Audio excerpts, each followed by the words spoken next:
मित्रांनो नमस्कार. कोर्टाला लागल्या उन्हाळ्याच्या सुट्ट्या. गंमत वाटते ना ऐकायला. आजवर आपण मुलांच्या शाळेला सुट्ट्या ऐकल्या होत्या, पण कोर्टाच्या सुट्ट्या आणि त्याही उन्हाळ्याच्या. हो, सर्वोच्च न्यायालय, सुप्रीम कोर्ट आणि उच्च न्यायालय हायकोर्टला वर्षातून ठराविक काळापुरती नियमित कामकाजाला सुट्टी असते खरी, पण या काळात व्हॅकेशन बेंचनुसार प्रकरणं हाताळली जातात. सुट्टीच्या काळात सुनावणी होत नसली तरीही न्यायाधीश या वेळेचा वापर प्रलंबित निकाल लिहिण्यासाठी करतात. The high court will be on summer vacation from 7th May 2026 to 7th June 2026.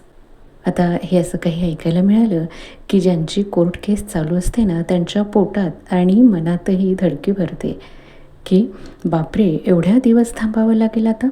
विशेषतः ज्यांचा जामीन होणार असेल, कोणाला पोलिसांनी पकडलं असेल, एखादी तातडीची केस असेल, स्टे ऑर्डर, तातडीचे कौटुंबिक वाद, अर्जंट सुनावणी, अशांना जास्तीची रुखरुख लागून राहते.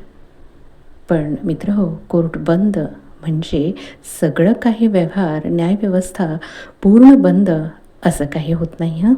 यावेळी कोर्टाचे नियमित काम कमी होतं खरं, पण न्यायाची दारं पूर्ण बंद होत नाहीत बरं का. सुट्टीतही व्हॅकेशन बेंच चालू असतं. एवढंच की फक्त तातडीचे आणि अत्यावश्यक प्रकरणं सुट्टीत ऐकली जातात. नॉन अर्जंट प्रकरणं पुढे ढकलली जातात.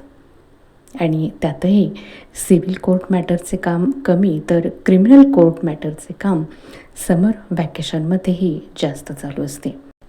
मित्रहो, अलीकडे सर्वोच्च न्यायालयाने समर व्हॅकेशन हे नाव बदलून पार्शियल वर्किंग डेज, अंशतः कामकाजाचे दिवस असे केले आहे, जेणेकरून लोकांमध्ये न्यायालय पूर्ण बंद असल्याचा गैरसमज होऊ नये.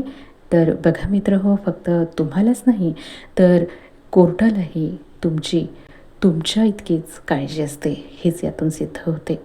2026मध्ये कोर्टाच्या उन्हाळी सुट्ट्या सर्वोच्च न्यायालय 1 जून ते 12 जुलै आणि मुंबई उच्च न्यायालय 11 मे ते 7 जून.